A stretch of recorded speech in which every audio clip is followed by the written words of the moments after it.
Hello students, বাইরে নির্মলে তোমাদের প্রত্যেককে অনেক অনেক শুভেচ্ছা এবং অভিনন্দন জানাই। তোমরা জানো যে সুপ্রিম কোর্ট এরকম একটা রায় দিয়েছে যে যারা টিচার আছেন তাদেরকে কিন্তু প্রত্যেককে টেট এক্সামিনেশান দিতে হবে এবং বছরে 2বার প্রধানত টেট এক্সামিনেশান দিতে হবে।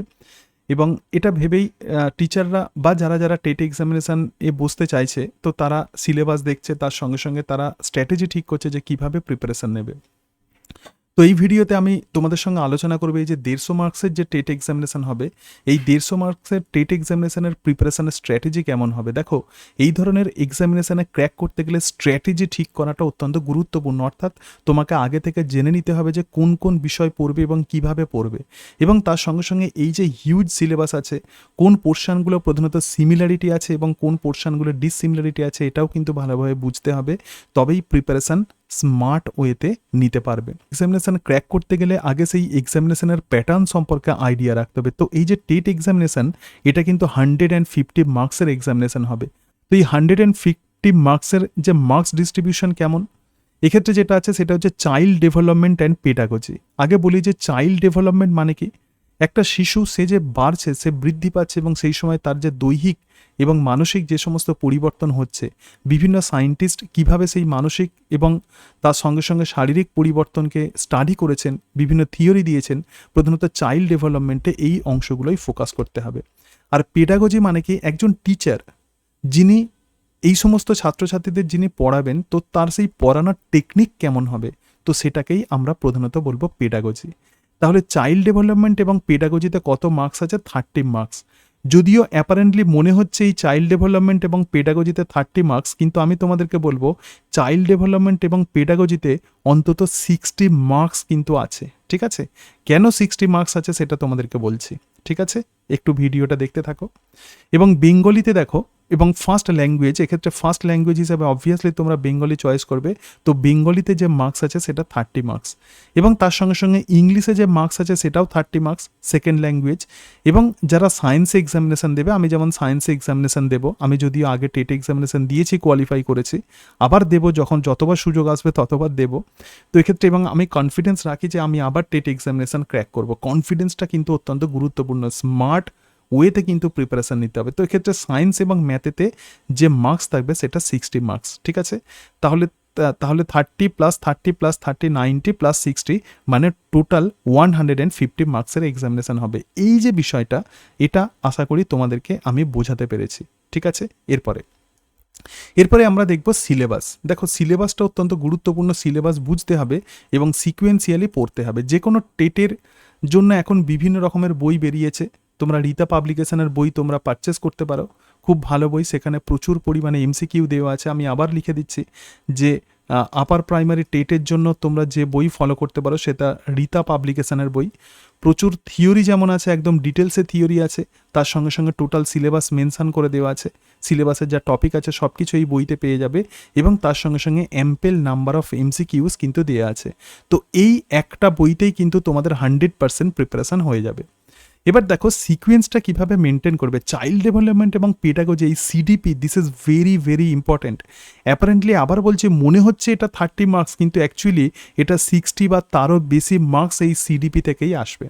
ঠিক আছে, তো প্রথমেই যেটা পড়তে হবে সেটা হচ্ছে গ্রোথ অ্যান্ড ডেভেলপমেন্ট, অর্থাৎ বৃদ্ধি এবং বিকাশ কাকে বলে। একটা শিশু এই যে বাড়ছে, তার দৈহিক এবং তার সঙ্গে সঙ্গে শারীরিক যে পরিবর্তন হচ্ছে সেটাই বৃদ্ধি, আর ডেভেলপমেন্ট মানে হচ্ছে বিকাশ, মানে সামগ্রিক যে পরিবর্তন, এবং তার সঙ্গে সঙ্গে হেরিডিটি অ্যান্ড এনভায়রনমেন্ট মানে বৃদ্ধি আর বিকাশের সঙ্গে বংশগতি এবং পরিবেশ কিভাবে প্রভাব বিস্তার করে। এই পোর্শনটা পড়ে ফেললে একটা আইডিয়া তৈরি হয়ে যাবে চাইল্ড ডেভেলপমেন্ট বিষয়টা কি। এর সঙ্গে সঙ্গে দেখো সোশ্যালাইজেশন উইথ থিওরি, যেমন সোশ্যালাইজেশন প্রসেস বা সামাজিকীকরণ। একটা শিশু যখন ভূমিষ্ঠ হচ্ছে তখন সোসাইটির সঙ্গে সে ইন্টারাক্ট করবে। তো সেই ইন্টারাকশান এর যে প্রসেস, যেমন লুকিং গ্লাস থিওরি আছে, তো সেরকম বিভিন্ন রকমের থিওরি আছে। তো এই সোশ্যালাইজেশন বা সামাজিকীকরণের প্রসেস এবং সেই থিওরিগুলো কিন্তু পড়তে হবে। একদম সিকোয়েন্স এইভাবে মেনটেন করবে। যে কোনো সিলেবাস তোমরা যদি দেখো তাহলে সিলেবাস হয়তো হেফাজট আছে, আমি একদম তোমাদেরকে এটা বলার চেষ্টা করছি যে সিকোয়েন্সটাকে মেনটেন করতে হবে। সিকোয়েন্স যদি মেনটেন না করো তাহলে কিন্তু তাহলে কিন্তু টেটের প্রিপারেশান ভালো হবে না, কনফিডেন্স পাবে না। ঠিক আছে, এক একটা টপিক শেষ করবে এবং এমসিকিউ প্র্যাকটিস করবে, যেখানেই এমসিকিউ দেখতে পাবে সেটাই কিন্তু প্র্যাকটিস করবে। এরপরেই যেটা পড়বে সেটা হচ্ছে individual differences and the teaching process. দেখো যত স্টুডেন্ট আছে একটা শ্রেণীকক্ষে তোমরা যদি দেখো তাহলে দেখবে যে ডিফারেন্ট স্টুডেন্ট এবং তাদের মধ্যে বিভিন্ন রকমের ডিফারেন্স আছে, বিভিন্ন রকমের আচরণগত পার্থক্য আছে। সেই কারণের জন্য বিভিন্ন আচরণগত বৈশিষ্ট্যের স্টুডেন্টসকে একজন টিচার কিভাবে টেকনিক্যাল ওয়েতে তিনি পড়াবেন, বিভিন্ন স্টুডেন্টসের জন্য বিভিন্ন রকমের যে টেকনিক, তো সেটাই কিন্তু individual differences and the teaching process. এরপরেই যেটা আছে সেটা হচ্ছে theory regarding the child development. Child ডেভেলপমেন্টের সঙ্গে কিছু থিওরি আছে, যেমন জেমসের থিওরি এবং রুসোর থিওরি, যেটা সোশ্যাল ডেভেলপমেন্ট বা সামাজিক বিকাশের থিওরি। পিয়াজেট, কোলবার্গ এবং ভাইগটস্কির থিওরি, যেমন পিয়াজেটের কগনিটিভ ডেভেলপমেন্ট, কোলবার্গের হচ্ছে মরাল ডেভেলপমেন্ট, ভাইগটস্কির থিওরি আছে, এটা হচ্ছে সোশ্যাল এবং কগনিটিভ ডেভেলপমেন্টের থিওরি। এর সঙ্গে সঙ্গে ফ্রয়েড এবং এরিকসনের পার্সোনালিটি ডেভেলপমেন্ট থিওরি, আর স্পিয়ারম্যান, থর্নডাইক, গিলফোর্ড, গার্নার এবং তার সঙ্গে সঙ্গে স্টার্নবার্গের ইন্টেলিজেন্সি থিওরি এবং স্পিয়ারম্যান, থর্নডাইক, গিলফোর্ড এবং গার্ডনারের থিওরি। বিভিন্ন সায়েন্টিস্টের থিওরিগুলো পড়তে হবে। যদিও টেটের সিলেবাস যদি দেখো এই কয়েকজন সায়েন্টিস্টের কথা বলা আছে, কিন্তু তবুও আমি তোমাদেরকে সাজেশন দেব রবীন্দ্রনাথের শিক্ষাচিন্তা, এর সঙ্গে সঙ্গে মহাত্মা গান্ধী যে শিক্ষাচিন্তা দিয়েছেন, নৈতালিম শিক্ষা ব্যবস্থা, এবং তার সঙ্গে সঙ্গে স্বামী বিবেকানন্দের যে শিক্ষাচিন্তা, এই তিনটেও কিন্তু ভালো করে পড়ে যাবে। ঠিক আছে? আচ্ছা, এর সাথে সাথে জাতীয় সঙ্গীত, জাতীয় স্তোত্র, এই বিষয়গুলোও কিন্তু একটু আমাদেরকে ফোকাস করতে হবে। এরপরে এই সিডিপিতে যেটা আছে সেটা হচ্ছে inclusive education and the special needs, অর্থাৎ অন্তর্ভুক্তিমূলক শিক্ষা এবং তার সঙ্গে সঙ্গে স্পেশাল নিডস। এমন কিছু শিশু আছে যাদের কিছু স্পেশালি তাদেরকে শিক্ষা দিতে হয়। এবং ব্যাকগ্রাউন্ড অফ দ্য চিলড্রেন, দেখো একটা শ্রেণীকক্ষে বিভিন্ন স্টুডেন্টসের ব্যাকগ্রাউন্ড বিভিন্ন রকম, কেউ হয়তো খুব দরিদ্র ফ্যামিলির, কেউ ধনী ফ্যামিলির, কেউ মিডিয়াম ফ্যামিলির, বিভিন্ন অর্থনৈতিক সামাজিক পরিকাঠামো থেকে বিভিন্ন স্টুডেন্টসরা প্রধানত শ্রেণীকক্ষে আসে। সুতরাং বিভিন্ন ব্যাকগ্রাউন্ডের স্টুডেন্টসদেরকে একজন টিচার কিভাবে পড়াবেন, তো সেই সম্পর্কে আইডিয়া। এবং দেখো লার্নিং ডিফিকাল্টি এবং ডিসএবিলিটি, এমন অনেক স্টুডেন্টস আছে যাদের বিভিন্ন রকমের ডিসএবিলিটি থাকে, যেমন বিভিন্ন রকমের ডিজিজ, যেমন ডিসলেক্সিয়া ইত্যাদি, এরকম বিভিন্ন রকমের ডিজিজ প্রধানত থাকে, অটিজম, তো সেগুলো সম্পর্কেও কিন্তু আইডিয়া রাখতে হবে। এবং ট্যালেন্টেড, ক্রিয়েটিভ এবং গিফটেড চাইল্ড, এবং জেন্ডার ইন এডুকেশন, অর্থাৎ এই যে লিঙ্গ বৈষম্য, আমরা প্রত্যেকেই জানি যে মেয়েদেরকে প্রধানত সাপ্রেসড করে রাখা হয়। সুতরাং এডুকেশনে এই যে জেন্ডার বায়াসডনেস, অর্থাৎ পুরুষদের বা ছেলেদেরকে বেশি গুরুত্ব দিচ্ছে সোসাইটিতে, তো সেই সম্পর্কেও আইডিয়া রাখতে হবে। অনেকে এরকম বলে যে চাইল্ড ডেভেলপমেন্ট এবং পেডাগজির যে সমস্ত এমসিকিউগুলো, সেগুলো দেখলে মনে হয় একই রকম, কিন্তু এমসিকিউ যদি প্র্যাকটিস করো তাহলে দেখবে যে তার মধ্যেও অনেক সূক্ষ্ম ডিফারেন্স আছে। আমি প্র্যাকটিস করেই তোমাদেরকে বলছি, প্র্যাকটিক্যালি আমি পড়াশোনা করেই তোমাদেরকে এই বিষয়টা বলছি। এতদিন আমি ভিডিও করিনি, কারণ অতটা বেশি আমি পড়াশোনা করিনি। বেশ কয়েকদিন আমি পড়াশোনা করলাম, করে আমার এই আইডিয়া থেকে তোমাদেরকে বোঝানোর চেষ্টা করছি, এবং আমি প্ল্যানিং করছিলাম যে কিভাবে টোটাল সিলেবাসকে মেনটেন করা যায়। এরপরেই দেখো লার্নিং অ্যান্ড পেডাগজি, এই যে পোর্শন দেখছো লার্নিং এবং পেডাগজি, এটা কিন্তু বেঙ্গলি এবং ইংলিশেও কিন্তু আছে। ঠিক আছে? পেডাগজি মানে কিভাবে একজন টিচার প্রধানত শিশুদেরকে শিক্ষা দেবেন। দেখো টিচিং, লার্নিং এবং মোটিভেশন, 5E মডেল এবং মাসলোস থিওরি, মাসলোর যে চাহিদা তত্ত্ব সেটা পড়তে হবে।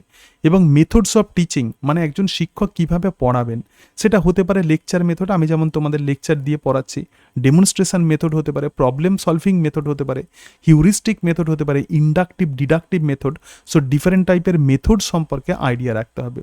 এবং থিওরি আছে, দেখো প্যাভলভের থিওরি, স্কিনারের থিওরি, থর্নডাইকের থিওরি, গেস্টাল্টের থিওরি এবং ব্লুমসের ট্যাক্সোনমি। এর সাথে সাথে দেখো আরও কিছু থিওরি পড়তে হবে, যেমন প্যাভলভের থিওরি আছে, তার সঙ্গে সঙ্গে স্কিনার, থর্নডাইকের থিওরি, গেস্টাল্টের থিওরি এবং ব্লুমস ট্যাক্সোনমি। এবং মাইক্রো টিচিং এবং টিচিং স্কিল, অর্থাৎ একজন টিচার প্রধানত পড়াতে গেলে তাকে কী কী স্কিল রাখতে হয়। মাইক্রো টিচিং মানে প্ল্যানিং, একটা ক্লাস আমরা কিভাবে করব সেই সম্পর্কিত যে প্ল্যানিং, তো সেটাই মাইক্রো টিচিং। এবং তার সঙ্গে সঙ্গে টিচিং স্কিল এবং ইভ্যালুয়েশন, অবভিয়াসলি স্টুডেন্টসদেরকে পড়ানোর পরে তাদেরকে মূল্যায়ন করতে হয়।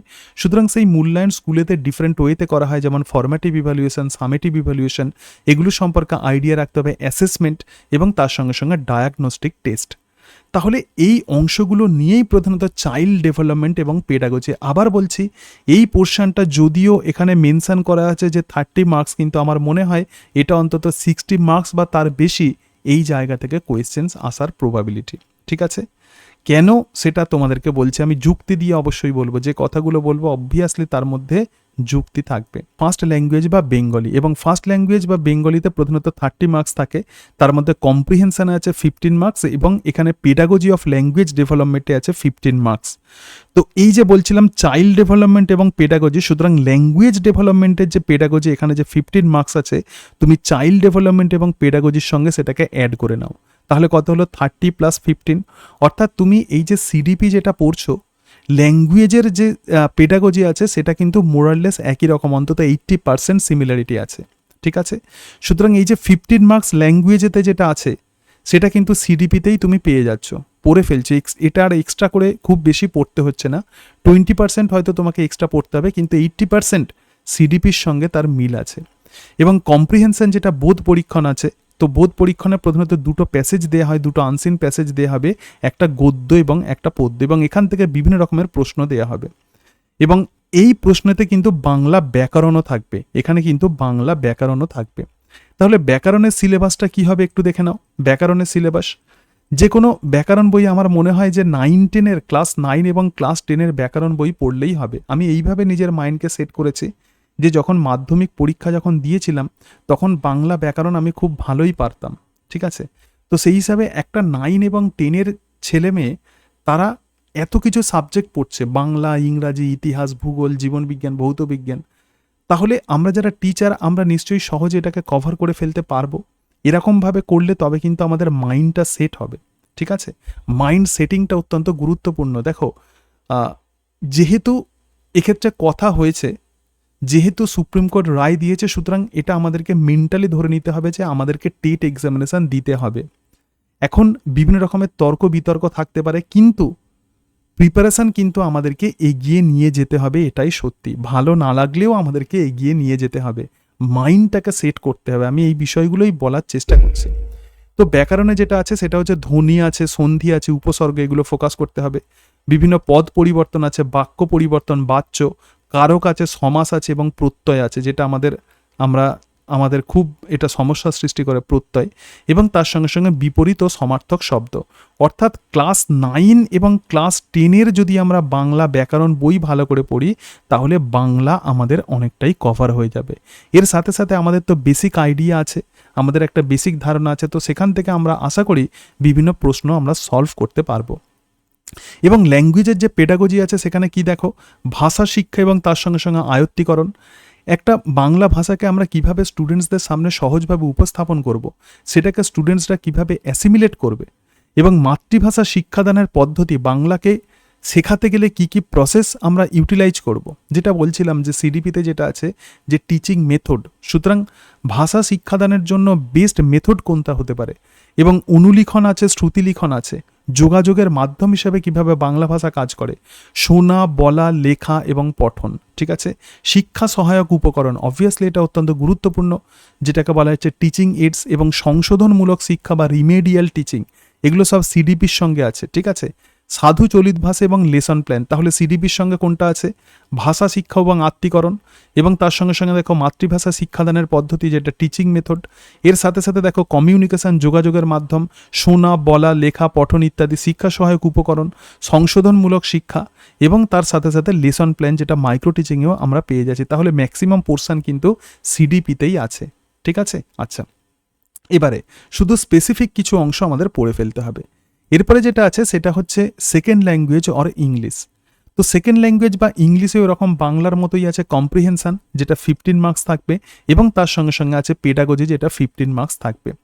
তাহলে এক্ষেত্রে দুটো প্রোজ দেয়া হবে, ঠিক আছে, দুটো গদ্য দেয়া হবে, এবং কোয়েশ্চেন্স অন দ্য গ্রামার, এবং সেখান থেকে গ্রামাটিক্যাল প্রশ্ন দেয়া হবে, এবং তার সঙ্গে সঙ্গে ভার্বাল এবিলিটি, অর্থাৎ সেই লেখাটা পড়ে তুমি ঠিকঠাকভাবে বুঝতে পেরেছো কিনা তার একটা অ্যাসেসমেন্ট দেওয়া হবে। প্রধানত আমরা যারা সায়েন্সে প্রধানত এক্সামিনেশন দেবো, টেট এক্সামিনেশন, মনে হয় সায়েন্সেরই কোনো টপিকস প্রধানত এখানে দেওয়া হতে পারে।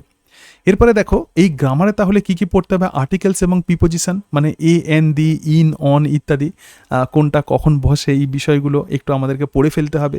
এখানেও কিন্তু 9 এবং 10 গ্রামার বই পড়লেই হবে, ভালোভাবে ফোকাস করলেই হবে। আমরা যারা স্কুলে আছি আমাদের কাছে তো প্রধানত 9-10-এর বাংলা ইংরাজি গ্রামার বই অ্যাভেলেবেল আছে, সুতরাং সেগুলো একটু দেখে নিলেই আমাদের হবে। এবং নাউন আছে, প্রোনাউন্স আছে, ভার্ব আছে, অ্যাডভার্ব আছে, অ্যাডজেক্টিভ আছে, তার সঙ্গে সঙ্গে টেন্সেস আছে, ভয়েস চেঞ্জ আছে, এরর কারেকশান আছে, কোনো সেন্টেন্সে কী কী এরর আছে, সাবজেক্ট আছে, প্রেডিকেট আছে। তো এই সমস্ত বিষয়গুলোই প্রধানত ইংরাজিতে পড়তে হবে। তাহলে ল্যাঙ্গুয়েজ পেডাগজি কি? পেডাগজি মানে কি? আবার বলছি, পেডাগজি মানে টিচিংয়ের প্রসেস। একজন টিচার কিভাবে শিক্ষা দেবেন তার স্টুডেন্টসকে, তো সেটাই পেডাগজি। তো থিওরি অফ লার্নিং, তার মানে লার্নিংয়ের যে থিওরি, এটা সিডিপিতে পেয়ে যাবে। Position of English in India, এটা কিন্তু নতুন topic. Listening, speaking and the teacher skill, এটাও তোমরা পেডাগজিতে পেয়ে যাবে। গ্রামার টিচিং, কিভাবে আমরা গ্রামার শিক্ষা দেবো, এটা নতুন। Challenge of teaching in diverse classroom, different ক্লাসরুমে কিভাবে আমরা শিশুদেরকে শিক্ষা দেব। বাইলিঙ্গুয়ালিজম, এটা একটা নতুন টপিক, ঠিক আছে। এবং এই যে চ্যালেঞ্জ অফ টিচিং, এটা কিন্তু সিডিপিতেই পড়ে ফেলবে, এবং বাইলিঙ্গুয়ালিজম এটা কিন্তু নতুন টপিক, সুতরাং এটা নিউ টপিক।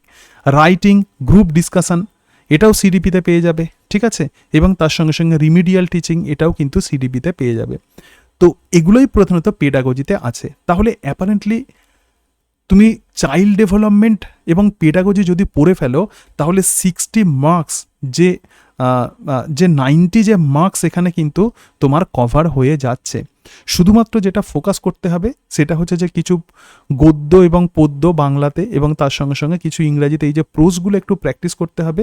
আর 9 আর 10-এর গ্রামার বই, বাংলা আর ইংরাজি গ্রামার বই প্র্যাকটিস করতে হবে, তাহলেই হয়ে যাবে। আমরা যে ভয় পাচ্ছি যে টেট এক্সামিনেশনে কী হবে, কেমন ধরনের প্রশ্ন দেওয়া হবে, এত হিউজ সিলেবাস কী করে কভার করব, তো এই রকম স্ট্র্যাটেজি ফলো করলে আমার মনে হয় যে খুব একটা অসুবিধা হওয়ার কথা নয়। কিন্তু আমি আর্টসের প্রধানত টিচার নই, তো সেই কারণের জন্য আর্টস নিয়ে আমি আলোচনা করছি না, মানে সোশ্যাল স্টাডিজ যেটা 60 মার্কস, তো আমি সায়েন্স নিয়েই আলোচনা করছি, ঠিক আছে। সায়েন্সে কত মার্কস থাকবে? 60 মার্কস। তো সায়েন্সের যে সিলেবাস আছে একটু বলি। Types of food, minerals, vitamins and the digestion, অর্থাৎ একটা শিশু সে কি খাবার খাচ্ছে, বিভিন্ন carbohydrate, protein, lipid, minerals, vitamins, কিভাবে ডাইজেশন হচ্ছে, এই সমস্ত বিষয়গুলো পড়তে হবে। তারপরেই দেখো ফিজিক্যাল সায়েন্স আছে, মেটেরিয়ালস মানে পদার্থ, অ্যাটমস, চিহ্ন, সংকেত ইত্যাদি। প্ল্যান্টস এবং অ্যানিম্যালস গ্রুপ খুব ভালো করে পড়তে হবে, ইকোলজি ভালো করে পড়তে হবে। স্থিতি এবং গতি, এটা ফিজিক্যাল সায়েন্স, এবং বিভিন্ন প্রকার শক্তি, কোনটা প্রচলিত শক্তি, অপ্রচলিত শক্তি, তাদের এক্সাম্পল। এবং ন্যাচারাল যে ফেনোমেনন আছে, বিভিন্ন ন্যাচারাল ফেনোমেনন, যেমন ভূমিকম্প আছে, বন্যা আছে, তার সঙ্গে সঙ্গে পরিবেশেতে পলিউশন পড়তে হবে, এবং প্রাকৃতিক সম্পদ খুব ভালো করে পড়তে হবে। বেসিক্যালি এইগুলোই প্রধানত যে কন্টেন্ট যেটা আছে, মানে সায়েন্স এবং ম্যাথের, সায়েন্সের কন্টেন্ট প্রধানত এইগুলোই। আবারও বলছে 9 and 10-এর ফিজিক্যাল সায়েন্স আর লাইফ সায়েন্স বই পড়তে হবে, ঠিক আছে। Physical science and life science বই ভালো করে আমাদেরকে পড়তে হবে। এই অংশগুলো মেনলি আমাদেরকে ফোকাস করতে হবে। এর সাথে সাথে দেখো সায়েন্সে যে পেডাগজি আছে, একদম সিডিপির মতোই পেডাগজি। তাহলে দেখো এখানে বিজ্ঞানের লক্ষ্য এবং উদ্দেশ্য, এটা application of the science, science কীভাবে অ্যাপ্লিকেশন হয়, ইনোভেশন এবং ডিসকভারি, ইভ্যালুয়েশন মানে মূল্যায়ন এবং রিমেডিয়াল এটসেট্রা। তাহলে দেখো সিডিপিতে, নিজের সিডিপিতে প্রধানত 30 মার্কস আছে, এটা তো হলো। তার সঙ্গে সঙ্গে ফার্স্ট ল্যাঙ্গুয়েজে যেটা আছে সেটা হচ্ছে 15 মার্কস। আমি ধরে নিচ্ছি সেই 15 মার্কসের মধ্যে 10 মার্কস তুমি সিডিপিতে পেয়ে যাচ্ছ। আবার দেখো সেকেন্ড ল্যাঙ্গুয়েজে যেটা আছে সেটা হচ্ছে 15 মার্কস সিডিপির, তো আমি ধরে নিচ্ছি 10 মার্কস পেয়ে যাচ্ছ। তাহলে যখন চাইল্ড ডেভেলপমেন্ট এবং পেডাগজি প্র্যাকটিস করছো, 30 + 30 + 30 + 10 + 10 বা 10-এরও বেশি বলতে পারি, তাহলে অলমোস্ট 50 বা প্রায় 60 মার্কসের কাছাকাছি। আরও দেখাবো কেন 60 মার্কস হচ্ছে। তাহলে এই পর্যন্ত তোমরা 50 মার্কস অলরেডি কিন্তু এই সিলেবাস থেকে তোমরা পেয়ে যাচ্ছ, চাইল্ড ডেভেলপমেন্ট এবং পেডাগজি ভালোভাবে পড়লে। এরপরে দেখো ম্যাথ আছে, যেটা গণিত। যারা লাইফ সায়েন্সের টিচার, তাদের হয়তো গণিতটা একটু অসুবিধা হবে, সুতরাং একটু আমাদেরকে প্র্যাকটিস করে নিতে হবে, ঠিক আছে। নাম্বার সিস্টেম আছে বা সংখ্যা পদ্ধতি, লসাগু, গসাগু, গুণনীয়ক, গুণিতক ইত্যাদি। অনুপাত, সমানুপাত, শতকরা ভালো করে প্র্যাকটিস করতে হবে, লাভ, ক্ষতি, সুদ, কষা, এবং জ্যামিতিক বিভিন্ন আকৃতি আছে, যেমন ত্রিভুজ, চতুর্ভুজ, জিওমেট্রি, বৃত্ত, ঘনবস্তু ইত্যাদি সম্পর্কে আমাদেরকে জানতে হবে, ঠিক আছে। এর সাথে সাথে বলবো যে একটু রিলেশনশিপের যে সমস্যাগুলো দেওয়া হয়, তার সাথে সাথে টাইম অ্যান্ড ডিস্টেন্সের কিছু সমস্যা, এগুলো একটু আমাদেরকে দেখে রাখতে হবে, যেগুলো প্রধানত কম্পিটিটিভ এক্সামিনেশনে দেয়। এর সাথে সাথে যে ডায়াগ্রাম রিলেটেড যে সমস্ত প্রবলেমগুলো দেয়, রিজনিং যেগুলো, সেরকম রিজনিং কিছু অংশ আমাদেরকে দেখে রাখতে হবে। যদিও সিলেবাসে এইগুলো মেনশন করা আছে, কিন্তু আমি তবুও আমি যেটা পড়ে যাব সেটা বলছি, আরও কিন্তু রিজনিংটাও কিন্তু আমি ভালোভাবে দেখে যাব, ঠিক আছে। এবং তার সঙ্গে সঙ্গে দেখো ডেটা হ্যান্ডলিং, মানে বার ডায়াগ্রাম, পাই ডায়াগ্রাম ইত্যাদি থেকে বিভিন্ন রকমের কোয়েশ্চেন্স দেওয়া হয়, তো এরকম ডেটা হ্যান্ডলিং আমাদেরকে দেখতে হবে। তো এই যে ম্যাথ পোর্শনটাও কিন্তু পড়তে হবে। এবং দেখো পেডাগজি, নেচার অফ ম্যাথ এবং গণিতের ভাষা, কমিউনিটি ম্যাথ, টিচিং মেথড এবং প্রবলেমস অফ টিচিং। তাহলে দেখো পেডাগজি কিন্তু সমস্ততেই আছে, যেমন চাইল্ড ডেভেলপমেন্ট পেডাগজিতে যেমন পেডাগজি আছে, তার সঙ্গে সঙ্গে বাংলাতে পেডাগজি আছে। আমি ধরে নিচ্ছি সেখান থেকে 10 মার্কস পাচ্ছ। চাইল্ড ডেভেলপমেন্ট পেডাগজিতে একদম পিওরলি 30 মার্কস সেখান থেকে হয়ে যাচ্ছে, বাংলাতে 10 মার্কস হয়ে যাচ্ছে, ইংরাজিতে 10 মার্কস হয়ে যাচ্ছে, সায়েন্সে হচ্ছে কিছু মার্কস আছে, আবার ফের ধরে নাও ম্যাথে হচ্ছে কিছু মার্কস আছে পেডাগজিতে। তাহলে অলমোস্ট 60-র বেশি কিন্তু মার্কস কিন্তু শুধুমাত্র চাইল্ড ডেভেলপমেন্ট এবং পেডাগজি ভালোভাবে পড়লে কভার হয়ে যাবে। তো এইরকমভাবে প্রিপারেশান নিতে হবে, স্ট্র্যাটেজিক ওয়েতে প্রিপারেশান নিতে হবে।